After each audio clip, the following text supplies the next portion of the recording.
হেলেনের ওই হাসিটুকু পাওয়ার নেশায় ভাই পুরো একটা ট্রয় নগরী পুড়তে রাজি তাই। ধন্যবাদ মাননীয় মডারেটর এবং আমার আজকে অত্যন্ত সম্মানিত নাকি ঠিক করুণাভাজন প্রতিদ্বন্দ্বী আমি ঠিক বুঝতে পারছি না। মানে কিভাবে তারা আজকে সাহস করে, যেখানে স্বয়ং মানে বিশ্বের সবচেয়ে সুন্দরী নারী হেলেন আমার পাশে বসে আছে, তারা এসেছে নিজেদের শ্রেষ্ঠত্ব প্রমাণ করতে।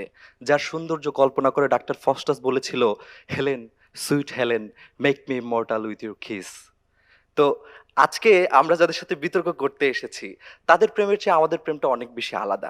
এই যে দেখেন, মানে কিশোর বয়সে আসলে মানুষ বয়স সন্ধিতে পড়ে ভুল করে, রোমিও জুলিয়েট তারা ঠিক এরকম। আসলে তাদের প্রেমটা আসলে 3 দিনে শেষ, 4 দিনে একদম সমাপ্তি হয়ে যাবে। মানে এত অল্প সময়ে আসলে এটা ঠিক প্রেম নাকি মোহ, এটা বুঝতে বুঝতে আসলে 3-4 দিন লেগে যাবে। এবং এদের মধ্যে যে সম্পর্কটা, এটা আসলে প্রেমের চেয়ে অনেকটা বেশি সিচুয়েশনাল মিসক্যালকুলেশন ছিল। কিরকম ভাই? মানে এত সাহসিকতার গল্প আজকে বলে গেলেন, সেই রোমিওর এতই সাহস, সে জুলিয়েটকে রেখেই পালিয়ে গেল। আরে ভাই, আপনার এত সাহস থাকলে জুলিয়েটকে নিয়ে পালান, বিয়ে করছেন, নিতে সমস্যা কি সাথে? এই না করে মানে বোকা, মানে বয়ঃসন্ধির তাড়নায় পড়ে মানুষ যে ভুল করে, দুজনেই বিষ খেয়ে মরে গেল। এইটা এই যে আজকে অনেকেই একটা গান আছে, সানডে দিলাম শিলাকে, মানডে দিলাম মিলাকে। এই যে মানে যারা রোমিও হতে চায়, যেই রোমিও আসলে এই সিচুয়েশনাল মিসক্যালকুলেশনের পাল্লায় পড়ে যার নিজের সানডে ওয়ানডে ক্লোজ হয়ে গেছে, সে আজকে আসছে, মানে তাকে দেখে নাকি আজকের নবপ্রাণরা প্রেরণা পাবে। মানে এটা হাস্যকর কথাবার্তা।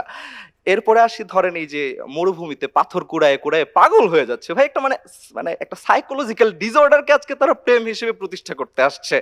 দেখেন, ভালোবাসার এদের টান ছিল বুঝলাম, কিন্তু এই সাহসটা নাই।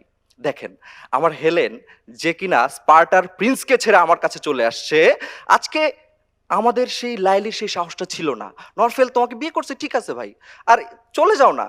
বা এই যে মজনু, তুমি একা একা গাছকে জড়ায় ধরে কথা না বলে তুমি লাইলিকে সাহসী বীরের মতো এসে নিয়ে যাও, যেমনটা আমি সাহসী রাজপুত্রের মতো আমার ড্রিম গার্লকে উঠিয়ে নিয়ে এসেছিলাম। কেউ কিন্তু এখন ভাই মানে রোদে পুড়ে প্রেম করে কয়লা হতে চায় না, বরঞ্চ আমার মতো হতে চায়। এই যে আমার হেলেনকে দেখার জন্য, আমার হেলেনকে জয় করার জন্য গ্রিস থেকে হাজার হাজার রণতরী ট্রয় এসেছিল। আপনি কি শুনেছেন কখনো কেউ মরুভূমিতে 1000 ইট চড়ায় লাইলিকে দেখতে আসছে? আসে নাই। এই যে আমার মানে আজকে প্রভু শ্রীকৃষ্ণের কথা যদি বলি, আমার প্রভুর আসলে মানে গোলকধাঁধার শেষ নাই। মানে উনি আসলে নিজেই কনফিউজড যে উনি আসলে কাকে ভালোবাসেন, মানে উনি কার সাথে প্রেম করবেন। উনি প্রেম করলেন সারা জীবন রাধার সাথে, ভাই বিয়ে করলেন রুক্মিণীকে। শুধুমাত্র রুক্মিণী বা রাধার তালিকা না, আমরা যদি তালিকা করি 16,000 সখী নিয়ে উনি বৃন্দাবনে রাসলীলা করলেন। রাসলীলা করার পর কি করলেন? বিরহী রাধাকে রেখে উনি চলে গেলেন মথুরায়। এই যে রাধাকৃষ্ণের প্রেমকে নিয়ে এত কথা, শ্রীকৃষ্ণ কীর্তনের কথাও তারা বলবেন আজকে নিশ্চয়ই। কিন্তু আপনারা দেখবেন, যখন আপনি এই গান শুনবেন, ও কি ও কলঙ্কিনী রাধা, কদম ডালে বসে আছে কানু হারামজাদা, এই কথা শুনে আপনার মনে হয় আর যাই হোক প্রেমের উদ্রেক ঘটবে না। তো এই যে প্রেমের নামে একটা মাল্টিটাস্কিং, এটা বুঝতে গেলে আমাকে আসলে দার্শনিক হইতে হবে, কিন্তু প্রেম তো ভাই দর্শন মানবে না। প্রেমের ব্যাপারে হচ্ছে আপনাকে কোনো কনফিউশন রাখা যাবে না, কোনো ক্যালকুলেশন করা যাবে না। এটা একটা প্যাশন। আমার মতো দেখেন, মানে এক ঝটকায় মানে দেবী স্বয়ং আফ্রোদিতির আশীর্বাদ নিয়ে আমি আমার হেলেনকে উঠিয়ে নিয়ে এসেছি। আমরা আসলে কোনো বনে জঙ্গলে মরুভূমিতে ঘুরে কিংবা পাঁচিল টপকায় একটা গোলাপের বিনিময়ে কিংবা চোখের ইশারায় প্রেম করি নাই। আমাদের প্রেম ছিল সাহসিকতার একটা উজ্জ্বল উদাহরণ। আজকে লাইলি এসে বলে গেলেন আমাদেরকে যে আমাদের প্রেমে নাকি আন্তর্জাতিক অপরাধ হয়ে গেছে। ভাই আপনি এটা দেখেন, আমাদের প্রেমের গ্লোবাল ইম্প্যাক্টটা আপনাকে বুঝতে হবে। পুরো পৃথিবীকে, পুরো সাম্রাজ্যকে, একটি সভ্যতাকে নাড়িয়ে দিয়েছিল আমাদের প্রেম। এই প্রেমকে কখনোই ছোট করে দেখা যাবে না।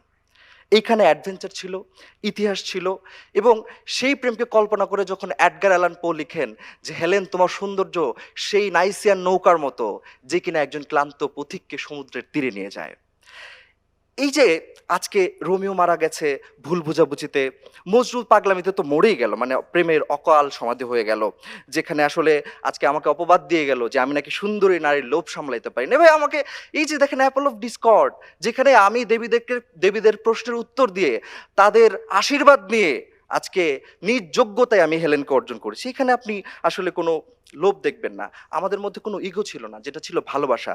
যেই ভালোবাসার জন্য আজকে আমি 10 বছর যুদ্ধ করেছি, তীরের তীরের সম্মুখে নিজের জীবনকে বাজি রেখেছি। এবং পৃথিবী ধ্বংস হয়ে যেতে পারে, ট্রয় পুড়ে যেতে পারে, আরো নতুন ট্রয়ের জন্ম হতে পারে, কিন্তু হেলেন সে তো সেই একজনই। এই হেলেনের বিশ্বজয়ী গল্প এবং আমাদের ভালোবাসা বিশ্বের ইতিহাসে, পৃথিবীর ইতিহাসে একটি উজ্জ্বল দৃষ্টান্ত হয়ে থাকবে, যাকে নিয়ে জীবনানন্দ থেকে শুরু করে পৃথিবীর যত কবি সাহিত্যিক বিখ্যাত রচনা করে গেছেন এবং আমাদের প্রেমের জয়গান তারা সারা জীবনই গেয়ে যাবেন। ধন্যবাদ মাননীয় সভাপতি, ধন্যবাদ সবাইকে।